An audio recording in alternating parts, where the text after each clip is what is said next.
Okay, bago po ako magsimula ay nais ko pong batiin yung ating pong mga kapatid na naka-tune in po sa FB live streaming ngayon. Pagpalain kayo ng Panginoon. Even po yung ating po mga subscribers, Luzon, Visayas, Mindanao, at in different countries, binabati ko po kayo at ako po nagpapasalamat sa inyo at nagiging kaaliwan at kalakasan ng inyong lingkod, yung pong inyong mga comment na mga positive comment na lalo pong nagpapa-inspire sa atin upang magpatuloy po tayo na talagang maglingkod at patuloy po magamit ng Diyos sa pangangaral ng salita ng Panginoon. Talaga po ako po ay napagpapala at naaaliw. Nagiging kalakasan ko po yung inyong mga comment na talagang sa inyong mga positive comment, talaga pong isa pong malaking inspirasyon po yon sa inyo pong lingkod. Okay, sige po, muli po, tayo po ay patuloy na pong dumako sa gawain ng Panginoon. Handa na po ba kayo mga kapatid?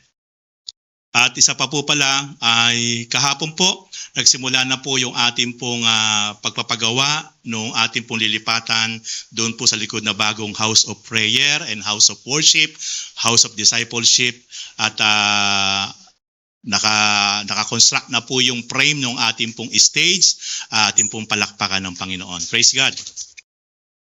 Hopefully, loobin ng Lord, next month ay makakalipat na po tayo doon. Kasabay na po nung ating pong anniversary ng church, sapagkat ang anniversary po natin ay first week of February.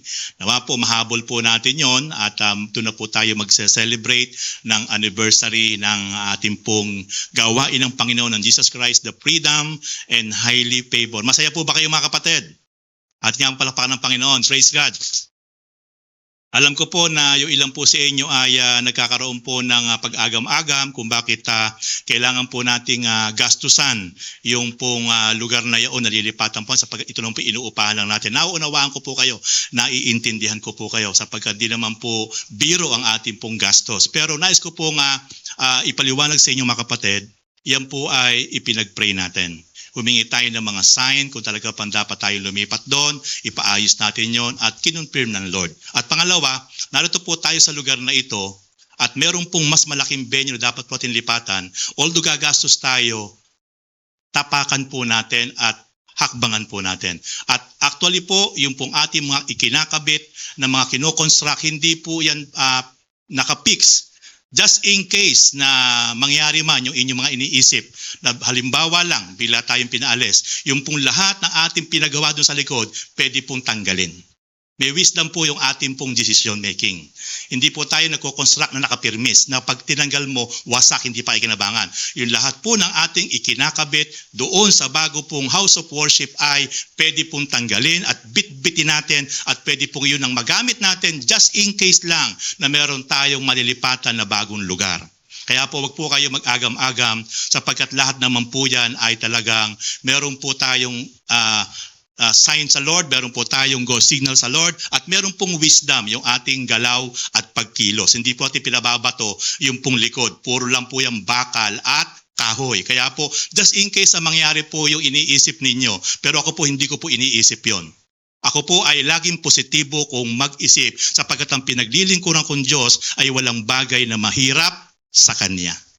Napakamahal ng lugar na ito, totoo po yun. 30 milyon, pero hindi po ako nagkinakabahan na hindi po ating kayang bilhin to. Sapagkat kapag ang Diyos ang kumilos, walang bagay na mahirap sa Diyos. Tayo po, gusto ko po mabili to para hindi po para sa akin, kundi po para po sa kapurihan ng Diyos. At kung bakit po ito inaayos, bagamat inuupahan natin sapagkat dito po tayo nilagay ng Diyos. Narito po tayo. Kaya po, ayusin natin dapat ayusin, pagandahin ang dapat pagandahin, sapagkat ito hindi para sa tao, kundi para sa Diyos. Amen. Ating palakpakan ng Panginoon. Mamaya po, pagkatapos ng pagsamba, pwede nyo pong silipin, nandun na po, halos 95%, yari na po yung frame ng ating stage. Ando na po yung mga materyales, yung first batch ng materyales, na order ko na po lahat. At yun po ay makukonstruct na po yung pati yung buong stage na yon. At kukulubin po yun ng steel matting.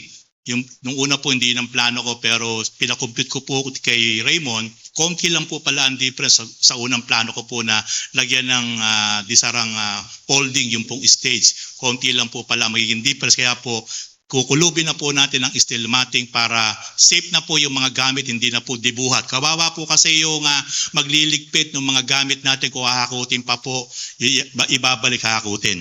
Wala naman po ko dito mga kasamang mga halos magbubuhat. Kaya kami rin din po mahihirapan.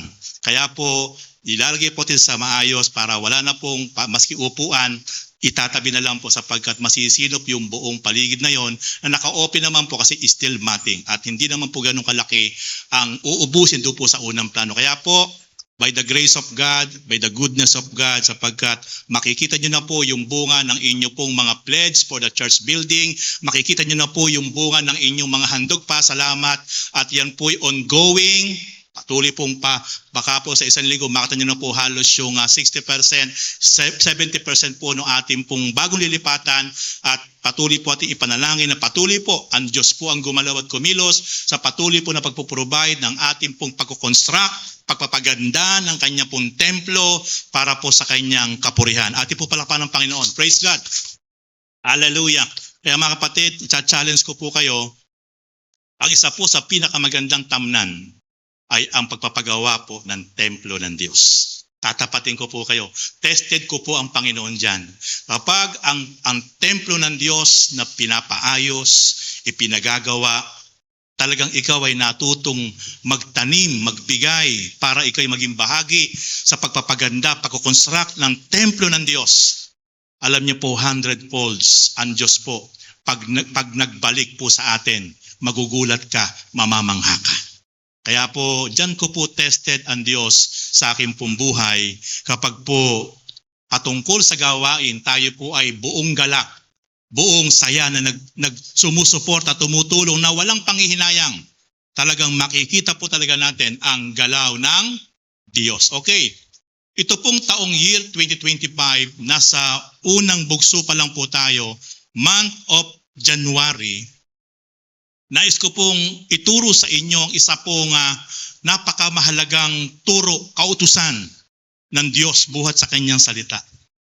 At alam niyo po ba mga kapatid, napakarami po nating kababayan, especially po yung mga kababayan po natin na walang tamang relasyon sa Diyos.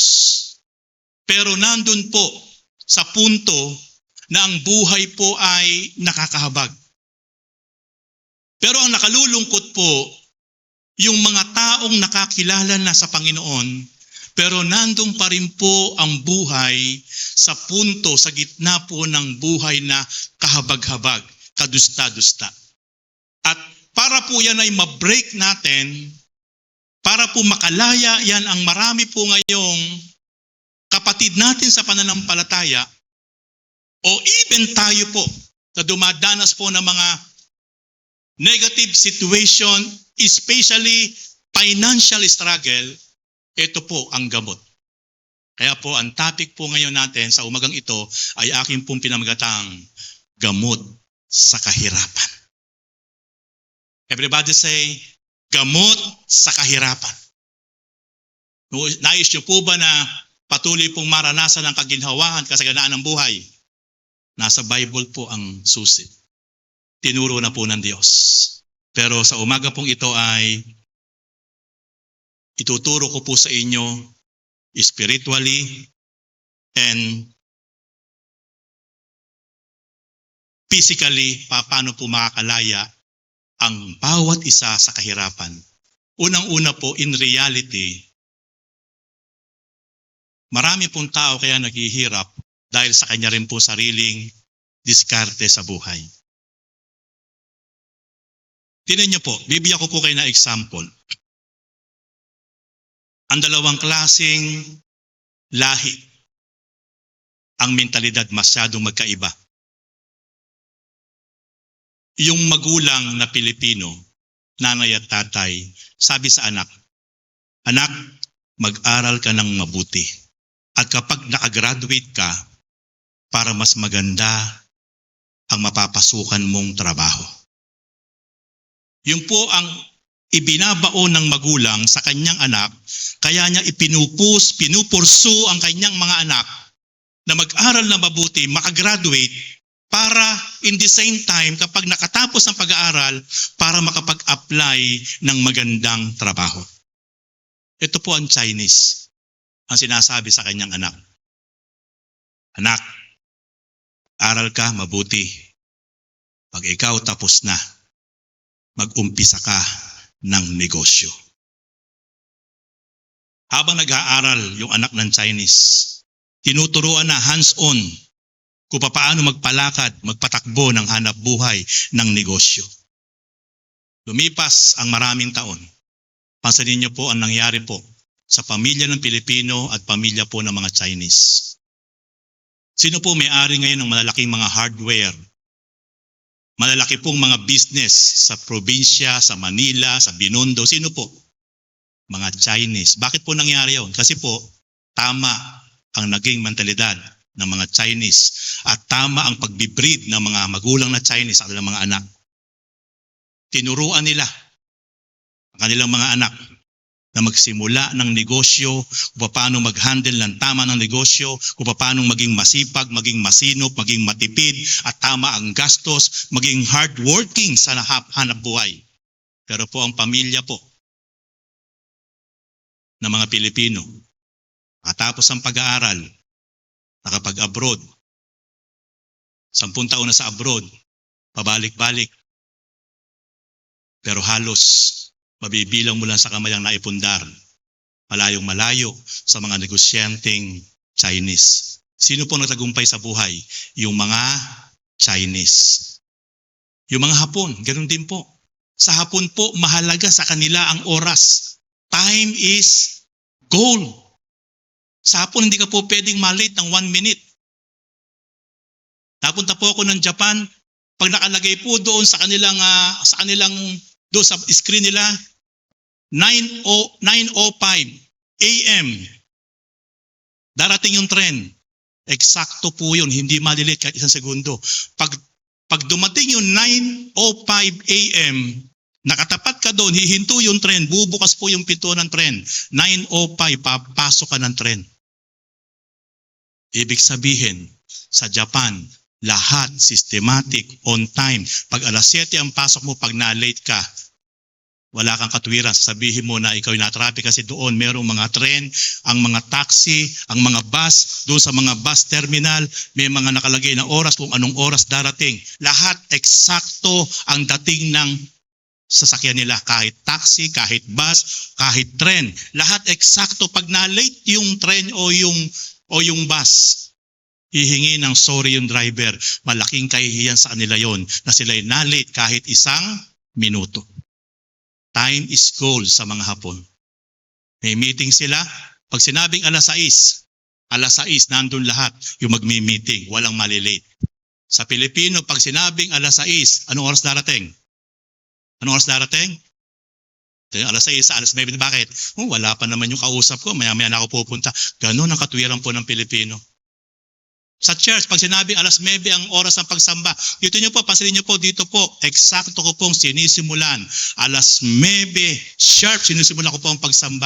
Ayoko pong lumalagpas talaga. Pag lumagpas ang simula, nawawala na po ako sa, sa vision no, pag na-late po ang simula.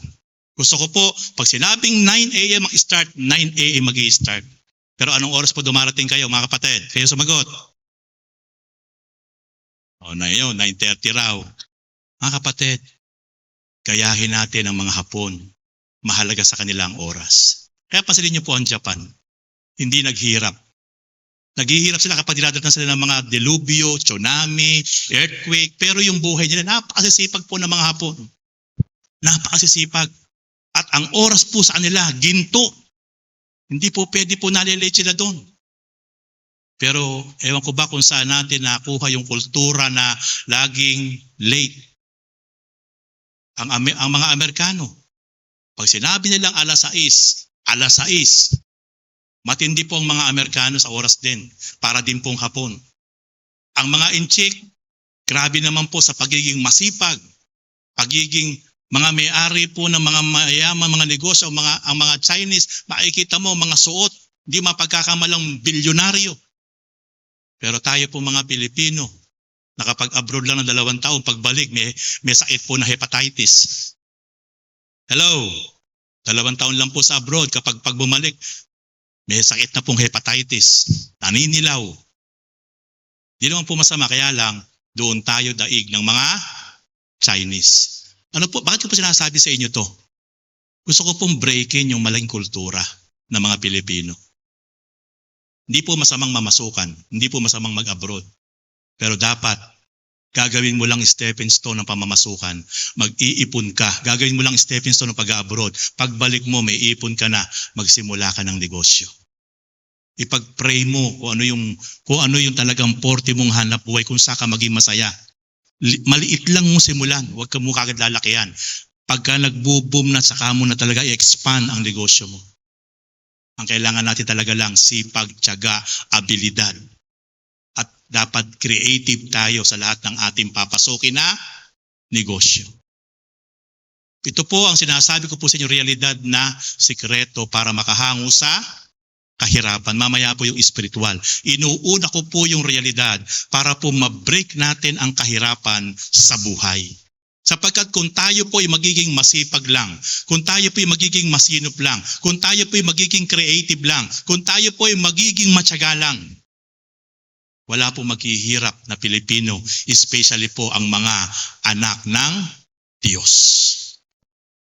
Tignan niyo po si Diwata. Nagpauso po nung pares. Tala niyo po si Diwata. Adami naman pong pares, talamak na po yung pares. Talamak na, siya nga po nakakariton lang Laging hinuhuli, laging pinapaali si Diwata. Pero hindi po lumubay sa laban ng buhay. Dati lang po nagbabasura sa Diwata, pero alam niyo po si Diwata, masipag Palaban sa buhay Nag-isip siya. Creative siya. Paano ko ba iibahin yung aking pares na ito? Sapagkat talamak na nga po yung pares na yun Kahit saan kanto sa ating pong bansa, meron yung pares Magaling po siya. Pinasarap niya ng konti. Nag-isip siya kung yung kakaiba. Itong ginawa po niya, unlimited rice, merong kasamang soft drinks, may kasama ng sabaw, 99 lang. Yun yung naisip niyang paraan para kakaiba naman. Kung nakita niyo po, dinumog siya ng mga empleyado po sa Maynila, sa Quezon City. Nag-boom siya. Nangyari lang po kay Diwata, medyo nung bandang umaasenso na, medyo lumaki po yung ulo ng konti. Yun lang po nangyari sa kanya. Pero mapapansin po natin, nalagpasan niya yung hirap ng buhay sapagkat nagsipag siya, nagtiyaga siya, lumaban siya sa buhay. Kahit ang daming problema, nag-isip siya. Naging maabilidad siya. Kaya po, ito po yung susi mga kapatid. Tayo po, lalo na po tayo po ay nakakilala sa Panginoon. Mag-isip lang po tayo. Habang tayo nakaupo, nagkakape, o nasa bahay, mag-isip ka lang, mag-pray ka sa Lord. Ano ba yung maganda? Gusto mong magluto ng ulam? Ang dami nagluluto ng ulam. Ano po ang sekreto? Pasarapin mo yung ulam mo. Maglagay ka ng mga secret recipe. Pasarapin mo na pag natikman ng mga bibili. Talagang ikukwento ka pa kung bakit hindi ka dumugin. Gumawa ka ng mga panibagong menu sa paghahanap buhay mo. Umisip ka. Maging creative ka. Sipagan mo. Kung pare-parehas na ang negosyo, ibahin mo yung style nun sa'yo. Yung talagang magte-trending. Humingi ka ng wisdom sa Lord para yung source of income mo, yung hanap buhay mo na yan, na talagang tinututukan mo, pinupukosan mo, samahan mo ng husay, galing, bagong style. Ito magiging daan para ikaw ay makahango sa kahirapan. Kaya mga kapatid, ang kailangan lang po natin, pagtuunan ng pansin, kukusa natin kung ano yung napasimula natin na hanap buhay. Kung wala ka pang hanap buhay ngayon kapatid, manood ka lang sa mga nagbibigay ng mga idea sa internet, sa YouTube. Ang dami po na mapapanood doon na makakakuha ka ng idea. Manood ka doon. Merong mga halagang 10,000, halagang 5,000, tuturuan ka nila kung paano ang magsimula. Lalo gamitin mo ang online ngayon, ang social media. Ngayon po ay, ito na po ang in-demand ngayon. Napakarami na po naging milyonaryo, napakababata. Ginamit lang po ang social media, ang online. Ito na po ang trending ngayon, mga kapatid. Nasa bahay ka lang. Nasa bahay ka lang. Gamitin mo. Gamitin mo ang online system, ang social media. Nasa bahay ka lang, pero grabe po ang po pwedeng maging income mo kapag tumama ang pagsisimula ng pamamaraan. Di mo kailangan mapakaraming puhunan.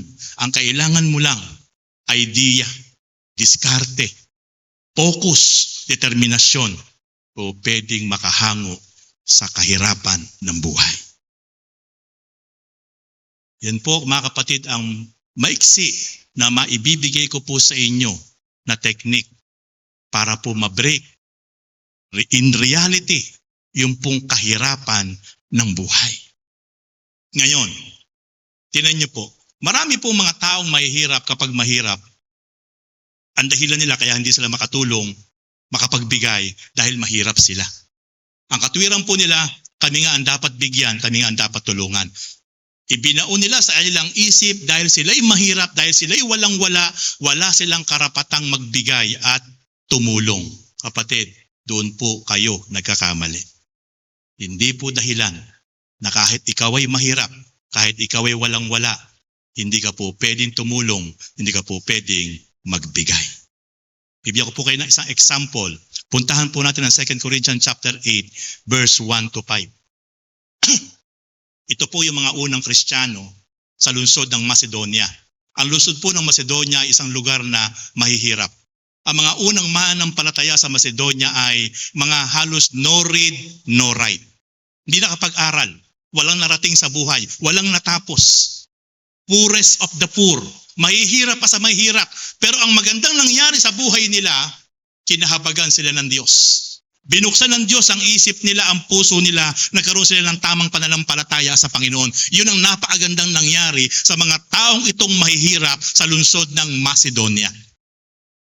Pero ang mayayamang Kristiyano, during that time, sa panahon ng mga apostles, ay ang mga taga-Corinth.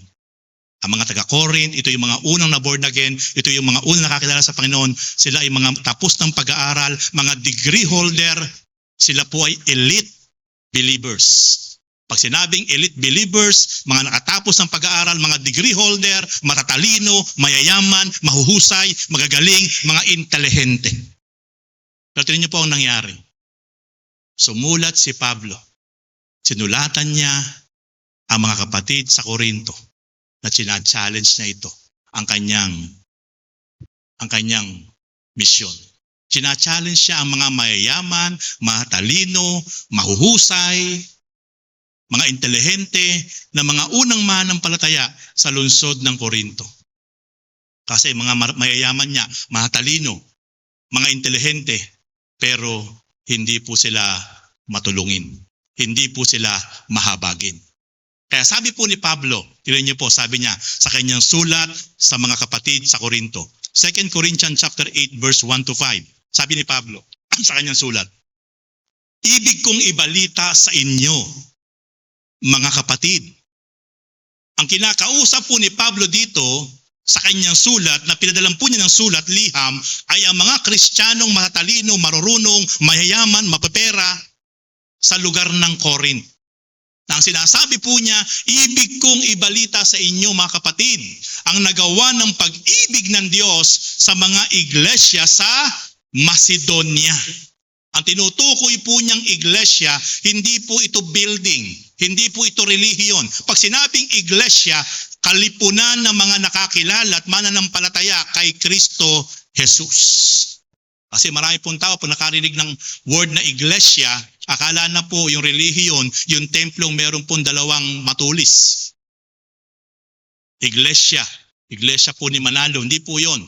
Pag sinabi pong iglesia, nakabasa kayo sa Bible, ang tinutukoy po dyan ay mga kalipunan ng mga mananampalataya. Believers in Christ. Yan po ang iglesia. Kaya sabi po ni Pablo, ibig kong ipabatid sa inyo, mga kapatid, ang nagawa ng pag-ibig ng Diyos sa mga kapatid sa Macedonia.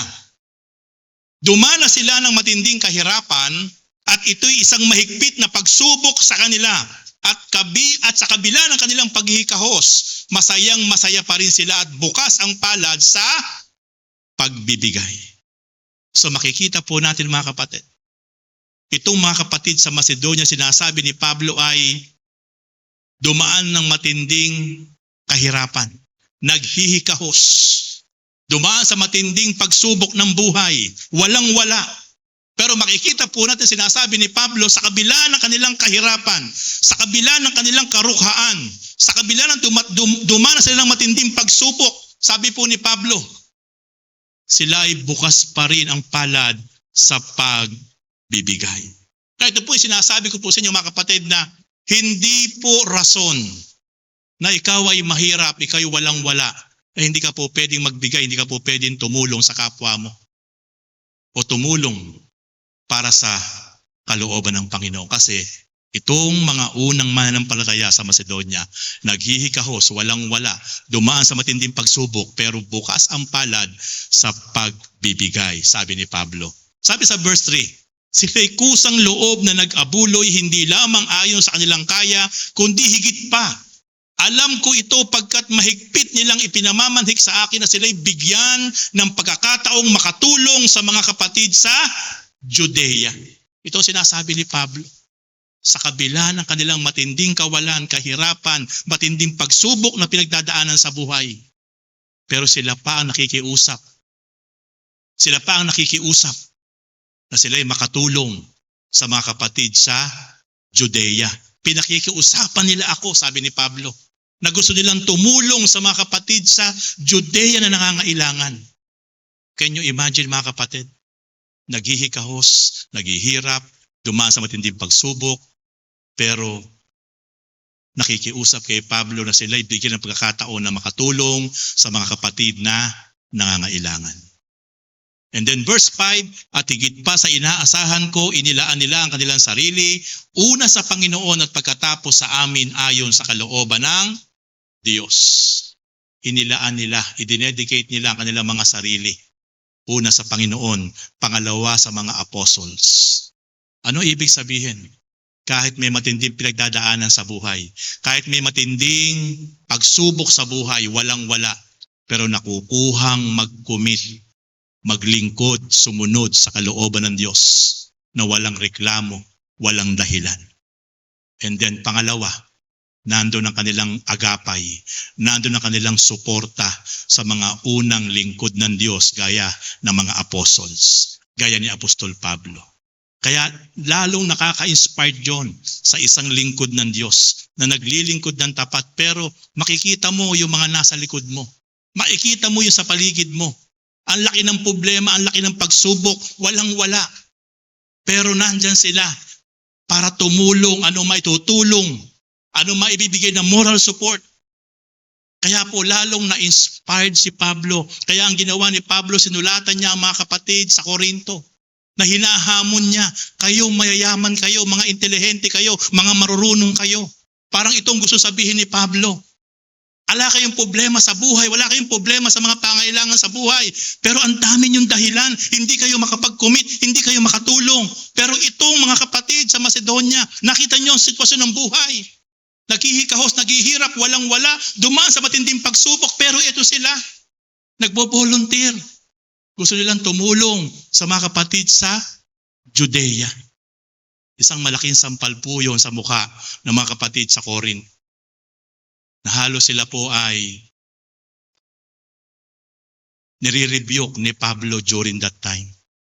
Ipinamumukha sa kanila, kayo kayang-kaya niyong tumulong, pero wala kayong damdamin para tumulong. Pero itong walang kakayahan tumulong, nagbo-volunteer. Gusto nilang tumulong sa Judea. Kaya alam niyo mga kapatid, ako'y naniniwala na itong mga kapatid sa Macedonia ay tunay na hindi na natiling mahirap, naghihikahos. Gumalaw ang Diyos sa buhay nila at ako'y naniniwala na sila ay pinagpala ng Panginoon. Kasi grabe yung puso nila. Pag masakit po ang ulo, ano po ang gamot mga kapatid? Pag masakit ang ulo, ano po ang gamot na iniinom nyo? Ano po? Medicol, paracetamol. Pag may sipon, ano po iniinom nyo? Nyosep. Pagka po masakit ang tiyan, ano po iniinom nyo? Diatab, Imodium, Pag po masakit ang tuhod, ano pinapahid? Yung mga may edad. Epicacint oil, di po ba? Pag po may lagnat, trangkaso, ano iniinom? BioFlu. Alam po natin lahat ang gamot sa mga sakit. Pero tinan niyo po mga kapatid, bakit kapag kahirapan na ang pinag-usapan, tinanggap na po ng maraming Pilipino na sila'y mahirap? Ibinauna po nila sa ilang isip na sila'y mahirap. Walang kakayahan tumulong, walang kakayahan magbigay. Basta sila mahirap. Sila po'y manghihingi na lang, manghihingi, pipila, linggo-linggo, pipila. Manghihingi. Sapagkat tinanim nila sa kanilang isip na sila'y wala ng kakayahang tumulong, magbigay, at sila po'y mahirap, dapat po sila'y manghihingi na lang at manlilimos. Marami po tayong kababayan, pansinin niyo po, napakalalakas pero namamalimos. Sapagkat tinanggap niya sa kanyang sarili na wala na siyang pag-asa. Kailangan na lang niyang mabuhay sa panghihingi at pamamalimos. Ang nakalulungkot, malakas pa. Malakas pa siya. Pero ang ginawa niyang source of income para mabuhay ay pangmamalimos. At nakalulungkot po, maraming kabataan, bata pa lang po ay namamalimos na. Ito po ang masakit tingnan sa mga kabataan na Pilipino, anak na mga Pilipino. Bata pa lang ay hinubog na po sa pamamalimos. Na tinanggalan na pong mangarap na siya pwedeng umunlad, umasenso at makahango sa kahirapan. Yun po ang pinakamasakit, kapatid, na dumating sa point ng buhay ng isang tao na tinanggap na niya na siya ay mahirap. Siya ay dapat na lang tulungan, siya ay dapat na lang laging manghingi sapagkat wala na siyang pag-asa sa buhay. Gaya po ng sabi ko po sa inyo kanina, mga kapatid, kailangan po nating magsumikap sa buhay para ma-break po ang kahirapan. Ang kahirapan ay hindi nagagamot ng kakuriputan. Sabihin niyo po sa inyong katabi, sabihin niyo po, kapatid, ang kahirapan ay hindi nagagamot ng kakuriputan. Ang kahirapan ay hindi nagagamot ng panghihingi. Wala pong tao kung nakitang umasenso na lagi na lang pong nanghihingi. Hindi po masamang manghingi, baka po ma-misinterpret nyo. Hindi ko po sinasabing masamang manghingi. Pero kung ang magiging buhay po ng isang tao ay lagi na lang po siyang manghihingi, tatapatin ko po kayo, hindi po niya mabibreak, ma-overcome ang kanyang buhay sa kahirapan. Ang kahirapan po ay hindi nagagamot ng katamaran. Wala pong nakahango sa hirap na isang taong tamad. Lahat po ng nasa magandang estado ngayon ng buhay, grabe po ang ginawang pagsisikap, maaring ginawang araw ang gabi, ginawang gabi ang araw, hindi na halos natutulog nung nagsisimula siyang naghahanap buhay. At kung bakit niya po ngayon narating yung pedestal na siya po ngayon na maaaring bilyonaryo na kasi po hindi siya naging tamad. Napakasipag po niya. Actually po, may sinasabi po ang Diyos sa salita ng Panginoon sa Bible na ang Diyos ay talagang nire-review ang mga tamad. Sabi po sa Kawikaan chapter 6 verse 6, tingnan mo ang mga langgam, ikaw taong ubod tamad. Pamumuhay niya ay masdan mo at nang ikaw ay mamulat. Nire-review ng Diyos sa mga taong tamad. Ginawa niyang halimbawa ang langgam. Kano po kasakit yun? Tao, nire-review ng Diyos. Ang ginawa niyang hamon, halimbawa, langgam. Tingnan mo ang mga langgam, ikaw taong tamad, sabi ng Diyos.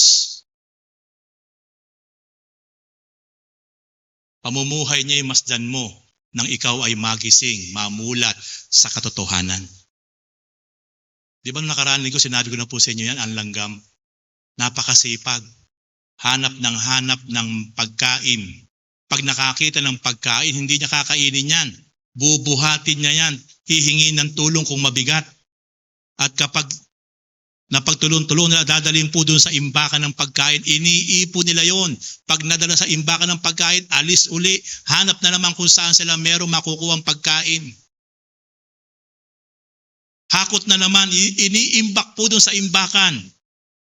Kasi pag panahon ng tag-ulan, hindi na po sila po pwedeng gumagapang sa mabababang lugar. Dinadala po nila ang kanilang mga pagkain sa mataas na lugar. Iniimbak nila.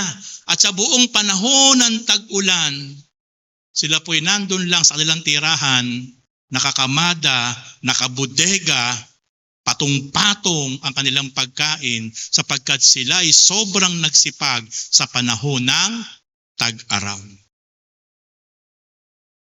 Eh yung pong taong tamad, ano po kakainin niya kapag ka po dumating po sa point na naubusan siya ng budget?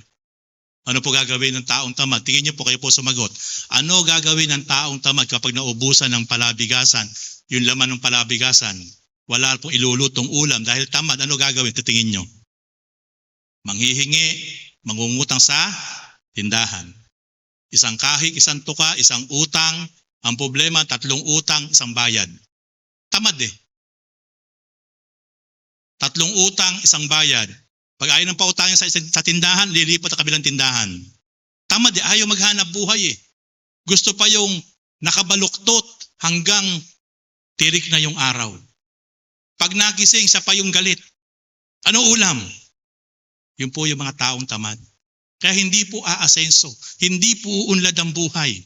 Kaya nga po, wala pong umunlad na taong tamad.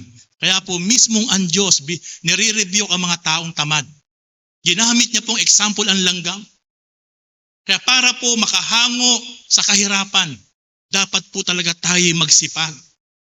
Time is gold. Sayang po yung mga panahon, sayang po yung mga oras, sayang po yung mga araw na lumilipas na wala pong nagagawa ang isang tao. Sayang. Hindi na po natin pwedeng balikan yung mga araw at oras na nagdaan. Hindi na po pwede. Ang ating pong buhay ay isang way lang po. Wala na po pwedeng balikan. Kaya kung meron kang hindi nagawa kahapon, hindi mo na po pwedeng balikan yon. Dapat samantalahin mo ngayon, gawin mo na. Alam niyo po yung mga business-minded, yung mga business tycoon, ang plano po nila hanggang 2030 na po sa hanap buhay nila. Ngayon pa lang po pinag-uusapan na po nila kung ano mangyayari sa 2020 at nakaprepare na po ang mga plano, mga strategic plan sa hanap buhay nila. Pinag-uusapan na po nila yon. Ganun pong mag-isip ang mga business tycoon. Hindi pa pumapasok ang year 2026, 27, 28, 29 hanggang 2030, meron na po silang mga specific plan, paano po lalakas, paano po ang target nila, ano po ang target nila, paano nila papasukin ang marketing na ganito. Meron silang mga ideyang gagawin. Kaya sila talaga parang magnetic sila, nakukuha na talaga ang yaman ng mundo sapagkat ang galing nilang mag-isip, sapagkat hindi halos natutulog. Nakahiga na, iniisip pa rin yung hanap buhay kung papaanong paghagandahin, pahuhusayin. Ganyan pong mag-isip ang mga business tycoon. Eh yung mga taong tamad, mismong kakainin niya sa araw lang ngayon, hindi niya alam kung saan niya kukunin, kung saan niya uutangin. Kaya po hindi nakakahango sa kahirapan. Kaya mga kapatid, kung bakit ko po sinasabi sa inyo ito, gusto ko po lahat tayo, lahat kayo, sa taong year 2025, tayo po ay makaranas ng isang masaganang buhay. Kung meron dapat pagpalain ng Diyos sa mundong ito, ikaw at ako yun bilang anak ng Diyos. Amen? At yung yaman na yan, hindi po natin yan madadala sa pupuntahan natin. Kung ano man ang mga yamang pinagkatiwala sa atin ng Diyos, i-share po natin. Ibahagi po natin. Even para po sa gawain ng Panginoon. Sapagkat yan po'y kaya pinagkatiwala ng ating Panginoon for the glory of our God. Alam niyo po yung yaman po sa Amerika na nasunog sa Palisades at mga katabi po ng mga prominenteng mga towns. Alam niyo po ba yung Palisades sa California? Katabi po yun yung Hollywood, mga subdivision po yun talaga pong hindi po kayang tirhan kahit ng mayayaman po ng mga Amerikano. Ang nakatitira lang po talaga doon ay mga talagang bilyonaryo. Alam niyo po kung gaano kalaki nasunog po na kayamanan, bahay, mga gamit, sasakyan. Alam niyo po, napakaraming mga church, libong church na mga mega church ang pwedeng ipatayo kung yung pong mga yaman na yon ay nagamit lang para po sa gawain ng Panginoon. Pero sa isang kisap mata, ano po nangyari? Naabo. Wala pong naisurvive.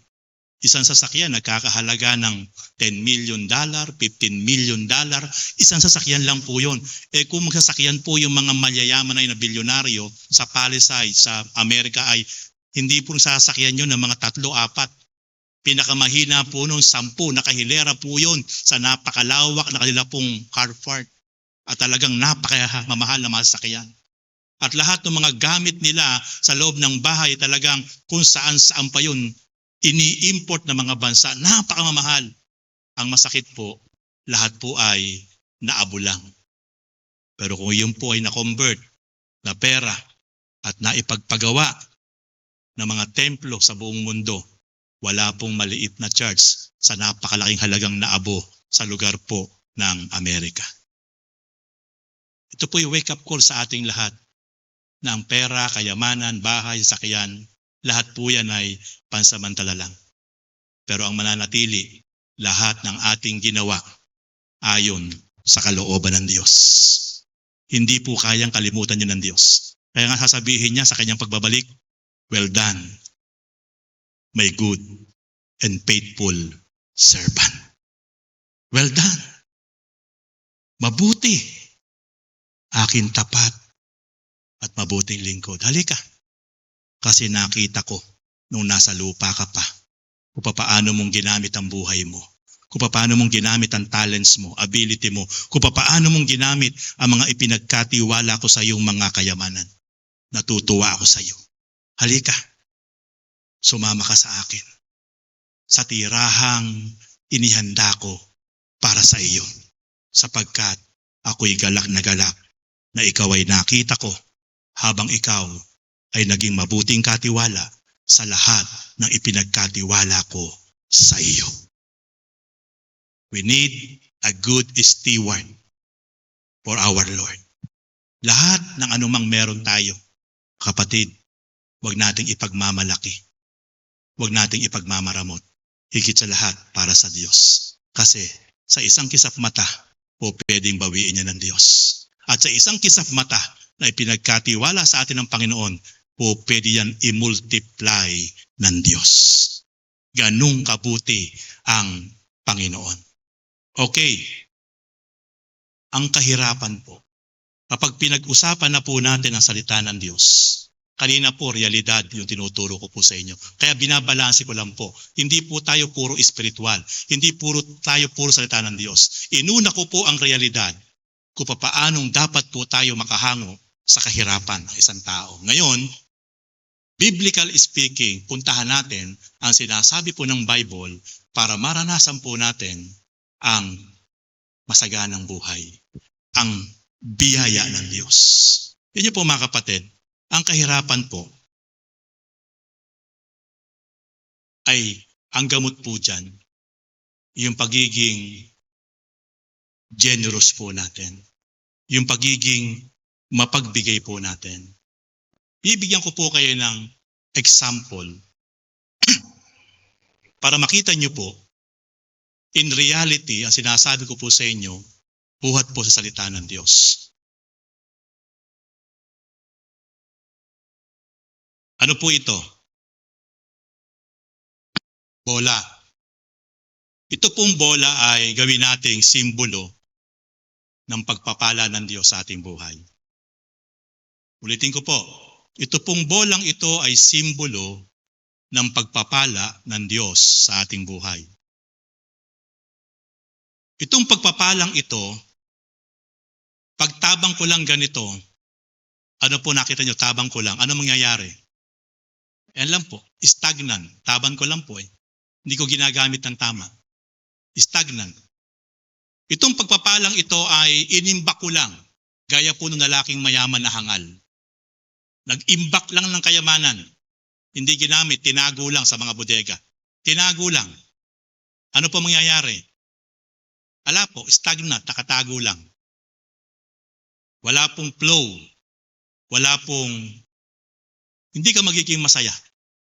Ang masait niya po kapag yung yamang iyan, gaya po na nangyari sa Amerika ay nasunog, ala, naging abo lang. Pero ngayon po mga kapatid, makikita ko po sa inyo, itong kayamanang ito na hawak ko, kayamanan natin na example, ibinahagi ko, itinulong natin. Pansinin niyo po, dahil biniyayaan tayo ng kayamanan ng Diyos, taban po natin mula sa Diyos, nagpara po tayo mga Kristiyano na taga Macedonia, binitawan ko, itinulong ko, tinan niyo po ang nangyari. Ibitawan ko po. Ano po nangyari? Binitawan ko? Ano po nangyari?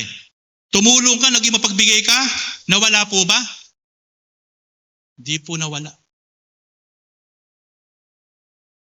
Habang ang isang tao ay nagiging mapagbigay, nagiging matulungin, ginagamit mo yung mga biyaya, pagpapala na pinagkatiwala sa ng Diyos na hindi ka nagiging kuripot, hindi ka nanghihinayang, bukas lagi ang kamay mo. Pansinin niyo po ang ilustrasyong ito. Habang binibitawan mo yan, sa tamang mga dapat tamnan, tulungan, bigyan, pero pansinin niyo po, ang Diyos po ay hindi magsasawa na patuloy na ibalik sa atin ang mga bagay na ibinibigay mo, tinutulong mo, lalo tigit para sa kalooban ng Diyos. Yan po ang isang ilustrasyon na makikita po natin na yan din po ang gusto ng Diyos. Na sa mga biyaya at pagpapala na meron tayo, ay hindi ka dapat manghinayang. Hindi ka dapat maging kuripot. Dapat ikaw ay bukas puso, buong galak, na laging mapagbigay. Hindi rason na ikaw ay mahirap, may pagsubok, may pinagdadaanan. Hindi rason na ikaw ay walang pagpapala. Sapagkat gaya po ng mga kapatid sa Macedonia, walang-wala, naghihirap, naghihikahos. Pero sabi ni Pablo, sila po'y nagbo-volunteer kay Pablo. Bigyan mo kami ng pagkakataong, Pablo. Gusto namin tumulong sa mga kapatid namin sa Judea. Huwag mo kaming i-underestimate na kami mahirap lang, kami naghihirap lang. Gusto namin tumulong. Pero tayo po, naghihikahos po ba tayo? Ako'y naniniwala na wala po naghihikahos sa inyo sa oras na ito, sa church na ito. Amen? Gaganda nga ng mga suot nyo. Mukha kayo mga milyonaryo. Amen? Ang gaganda nga ng mga ngiti nyo. Ang gaganda ng mga mukha ninyo. Mukha lagi kayo nagpapabiki-belo. Amen? Hindi naman kayo mukhang mahirap eh. Mukha nga kayo may-ari ng SM eh. Amen? Kaya mga kapatid, I challenge to all of you, anumang biyaya, anumang meron tayo, huwag kang matatakot, huwag kang manghihinayang. Habang nagbibigay ka, habang tumutulong ka, habang sumusuporta ka para sa kalooban ng Diyos, habang binibitawan mo yan, babalik at babalik yan, babalik at babalik yan. Yan ang pangako ng Panginoon Diyos.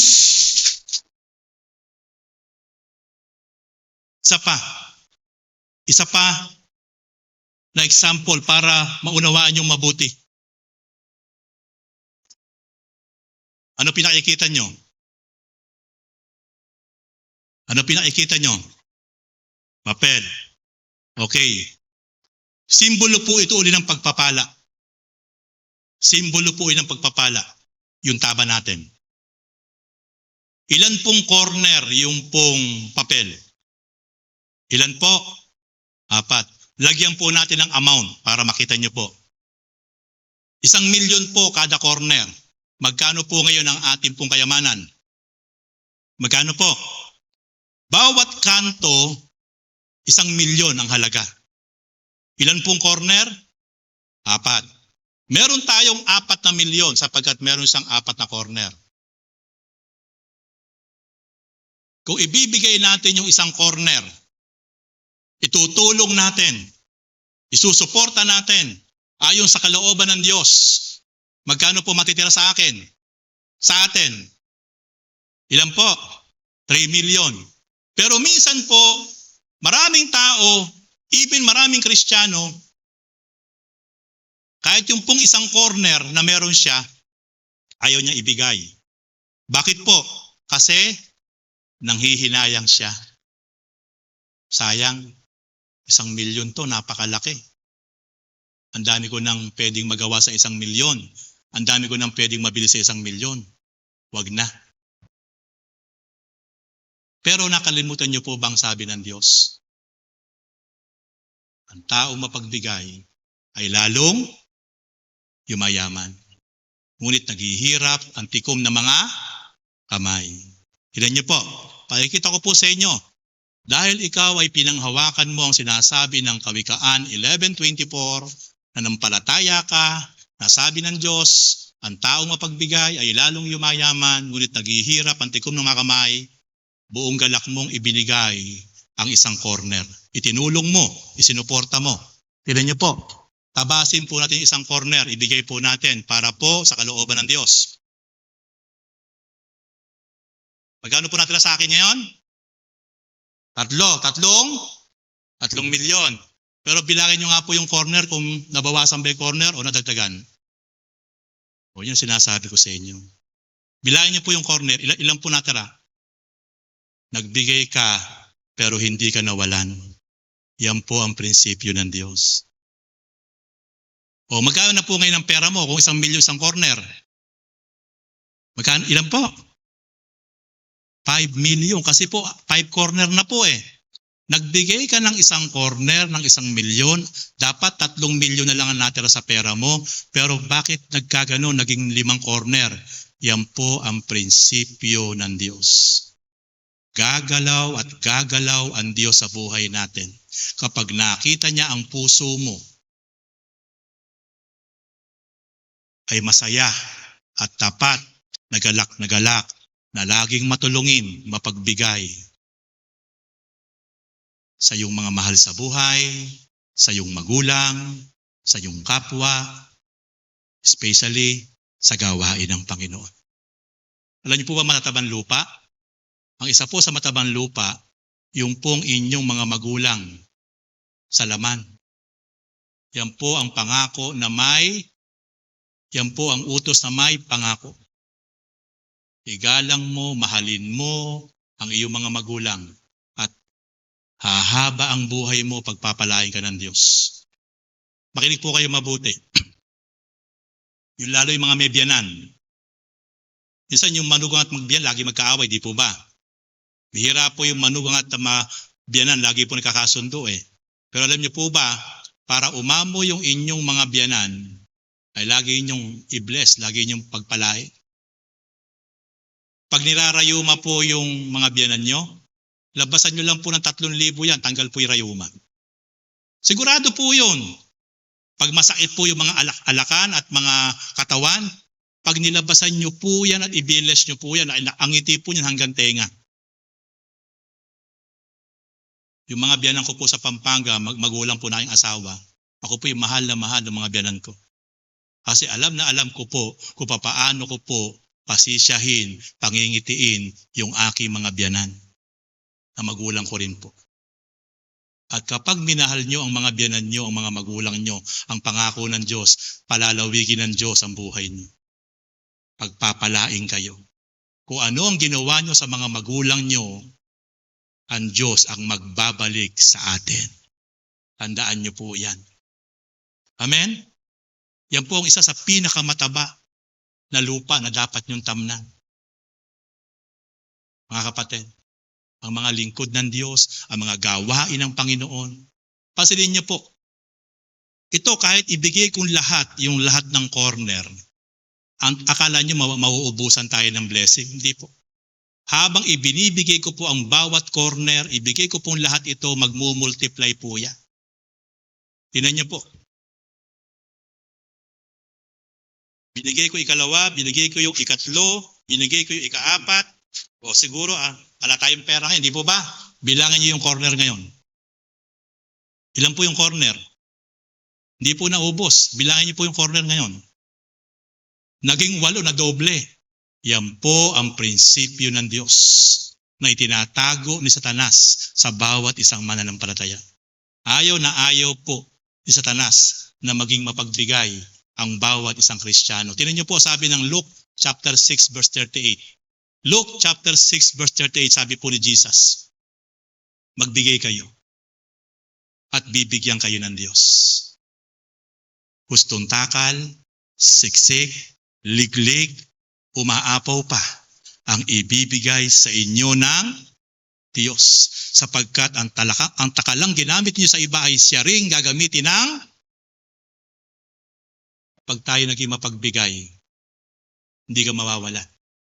Gustong takal, siksik, liglig, umaapaw pa ang ibabalik na biyaya at pagpapala ng Diyos sa buhay nating lahat. Kaya ito pong message na ito, dahil ngayon po halos kapapasok pa lang po ng taong 2025, kapag ito po ay tunay po na ating po hinakbangan, tatapatin ko po kayo. Dadaloy ang masaganang biyaya at pagpapala sa buhay ng bawat isa po sa atin na hindi mo alam kung saan nanggagaling ang mga pabor na yan mula sa ating buhay. Siya po ang may hawak at may kontrol ng lahat ng biyaya na nasa kalangitan. At kapag ibinukas niya ang mga bintana ng kalangitan, ibubuhos niya ito sa dapat pagbuhusan na umaapaw, siksik, liglig, na wala tayong sukat paglagyan. Amen? Mga kapatid, ito po ang susi at gamot sa kahirapan. Kanina po, tinuro ko po sa inyong realidad para ma-break ang kahirapan. Ito naman po ay sa salita ng Diyos. Alam niyo po, kwento ko lang po sa inyo si Cecilio Pedro. Si Cecilio Pedro po isang Filipino-Chinese. Siya po ang may-ari ng Happy Toothpaste. Siya po isang Kristiyano, si Dr. Cecilio Kwok Pedro, Filipino-Chinese. Ang istorya po niya, 1980s, siya po ang supplier ng mga tube ng Colgate at Close-Up. Yung pinaglalagyan po ng Colgate. Kung naalala niyo po, nung panahong iyon, ang lagayan po ng Colgate at Close-Up ay aluminum tube, hindi po plastic. Siya po ang supplier nun. Dumating po ang pagkakataon, 1985, hindi na po umorder ng aluminum tube sa kanya ang may-ari ng Colgate at ng mga iba't pa pong mga product sapagkat binago nila ang lagayan. Ginawang plastic, ceramic, yung, ngayon po, yung ating pong ngayong nabibili. Kaya ang laki po na naging problema nito pong si Dr. Cecilio Pedro. Saan niya po dadalhin ang halos libu-libong tonelada na nakaimbak sa kanyang warehouse? Huminto po ang pag-order sa kanya ng aluminum tube para po paglagyan ng mga Colgate. Dahil ito pong si Cecilio Pedro ay isang Kristiyanong mananampalataya na napakamatulungin, tumutulong sa mga iba't ibang mga orphanage, mga bingi, napakaganda ng puso, di sa pinabayaan ng Diyos. Ang ginawa po niya, pumunta po ng ibang bansa, pumunta ng Japan, nag-aral po ng kung ano nga dapat gawin ng mga product at isa nga po sa naisip niya ay gayahin niya yung Colgate. Umisip siya ng ibang paraan na timplada at marami pong mahabang panahon na try and error, mahabang panahon hanggang sa yun niya po ay yung Happy Toothpaste ay na perfect po nila. At nung una po, hindi talaga mabili sa merkado sapagkat ang tao po ay sanay po sa mga branded na mga toothpaste. Pero gumawa po sila ng mga product na pambata na iba't ibang flavor. At gumawa po sila ng mga endorser ng mga artista. Kung maalala nyo po, si Lea Salonga, marami pa pong mga artista na nag-endorse nung pong toothpaste niya. At unti-unti po naikilala, nagugustuhan na po yung toothpaste niya. At siya rin po yung nagpauso, kung maalala nyo po, yung pong toothpaste na ilagay po sa sachet. Na halaga po nung araw yung kung nagkakamali ay 2 piso lang. Isang sachet. Ang Pilipino po kasi mahilig po yan sa mga tingi-tingi eh. Iniuso po niya yung toothpaste na nakalagay sa sachet. Kaya po nag-click po yun. Binigyan po siya ng wisdom ng Diyos. Nag-click po yung nakasachet na toothpaste na napakamura po kasi ng Happy Toothpaste. Kaya ang nangyari po mga kapatid, ginaya din po ng Colgate ng close-up na gumawa din po sila ng mga sachet. Kasi nga po ay nag-hit po, nag-click yung ginawa po nila. 1980s pa po sinimulan ni Dr. Cecilio Pedro ang Happy Toothpaste. Until now, nasa merkado pa po ang Happy Toothpaste. Pinagpala sa ng Panginoon, lalong gumanda ang buhay niya sapagkat po ang kwento po ni Dr. Cecilio Pedro ay isang taong matulungin, mapagbigay, at kaya siya ay pinagpala ng Diyos. Halos mag-4 na dekada na po ang kanyang negosyo na Happy Toothpaste. Bagamat malalaki ang mga binangga niya, mga higante, mga kumpanya ang binangga niya, pero dahil malulugi siya ng malaki dahil yung kanyang aluminum tube ay walang paglalagyan, walang paggagamitan, binigyan siya ng wisdom ng Diyos, hindi siya pinabayaan ng Diyos. Yan po ang isang great example, kahit i-search nyo po yan, nasa internet po yan, yung istoryang iyan, dahil sa isang Kristiyano na matulungin, mapagbigay, tapat ang Diyos sa mga taong tapat sa Kanya. Ikalawang kwento, si William Colgate na ipinanganak 1873. Mula po sa Europe. At nag-migrate po sa Amerika, sa New York. Negosyante po ang kanyang magulang. Bumagsak, nalugi ang kanya pong mga magulang. Pero po, nung mapunta po sila ng New York sa Amerika, dito siya nagpasimula na maghanap buhay, magtayo ng sariling negosyo. Ang unang ginawa po niyang Colgate ay powder pa lang. Nung panahon ng 1800s. Halos more or less 200 years na po ang Colgate. Hinagisan na po natin lahat hanggang ngayon. Ginagamit pa po at worldwide na po ang supply po at mga pabrika ng Colgate. Ano po ang istorya po ni Mr. William Colgate? Siya po ay isang Kristiyano din, ang kanyang magulang ay Kristiyano din. Tinuruan siya ng kanyang magulang na Kristiyano at nabasa niya sa Bible ang pagiging tapat sa pagbabalik ng tithes. Ito ang unang-una niyang namana sa kanyang magulang. Siya po ay naging tithers. At sa kanyang pagiging tithers, hindi po siya nasiyahan na 10% lang po ibinabalik sa Lord. Ginawa po niyang 20%, 30%, 40% hanggang 50%. I-search niyo po yan sa internet. Hanggang 50% ng kanyang income, ng kanyang kita ay kanya pong ibinabalik para po sa gawain ng Panginoon. At mapapansin niyo po, halos 200 taon na ang produkto ng Colgate, wala pong tumalo worldwide. Ngayon po halos sa lahat ng sulok ng mundo, yan po halos ang kilalang toothpaste na brand sa buong mundo. Minana ng kanyang mga anak, minana ng kanyang mga apo at kaapu-apuhan, na ipasa niya ang kanyang pagiging tapat para sa pagbabalik, para sa Panginoon ng kanilang mga tithes. At higit pa sa tithes, dumaloy ang biyaya, pinagpala ng sobra ang pamilya Colgate. Ito po ang isang malinaw na talagang proof na ebidensya. Ang taong mapagbigay, ang taong tapat, tapat ang pangako ng Diyos. Di ka pababayaan ng Diyos. Pero ang mga taong dakot, ang mga taong kuripot, ang mga taong nanghihinayang para ibalik para sa Panginoon, at ang mga taong ayaw tumulong, ang mga taong hindi marunong mahabag sa kapwa, ito yung mga taong pansamantala lang ang kanilang tatamasahin na biyaya. Pansamantala lang. Pero ang mga taong totoong tapat at itinuro mo sa iyong mga anak, sa mga apo, ang sekreto ng pagiging pagpapala. Tatamuhin ang biyaya niyan hanggang 1,000 generation. At yan po'y nangyari sa pamilya Colgate. Kaya mga kapatid, ang sekreto po, gamot sa kahirapan, ay ang pagiging tapat na maging matulungin at mapagbigay. Sabi po ng Bible sa Kawikaan chapter 11 verse 24, ang taong mapagbigay ay lalong yumayaman. Ngunit naghihirap ang tikom na mga kamay. Pansinin niyo po yung mga kamay na tikom. Wala pong masasahod dyan na biyaya kapag bumagsak ang biyaya at pagpapala mula sa langit. Subukan niyo pong buhusan ng buhangin. Ang palad na nakadakot, wala po sa makukuha. Pero ang palad na laging bukas, handang laging mapagbigay, yan po ang napakaraming masasahod na biyaya kapag nagbuhos ang Diyos ng pagpapala mula sa langit.